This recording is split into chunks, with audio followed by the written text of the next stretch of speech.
আমাদের আমাদের একই সাথে সাথে ভারতের সাথে বাংলাদেশের যত চুক্তি হয়েছে গত 15 বছরের ফ্যাসিস্ট শাসন আমলে সেটা প্রকাশ করার দাবি করা হয়েছে এবং একই সাথে সাথে রামপাল সহ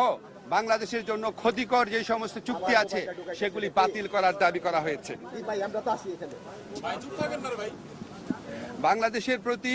ভারতের যে অর্থনৈতিক নিপীড়ন, যে সাংস্কৃতিক আধিপত্য প্রতিষ্ঠার চেষ্টা, অভ্যন্তরীণ ব্যাপারে নাক গলানোর চেষ্টা, সেটার নিন্দা জানানো হয়েছে এবং ভারতকে বাংলাদেশের প্রতি মর্যাদাশীল আচরণ করার, সৎ প্রতিবেশী সুলভ আচরণ করার আহ্বান জানানো হয়েছে।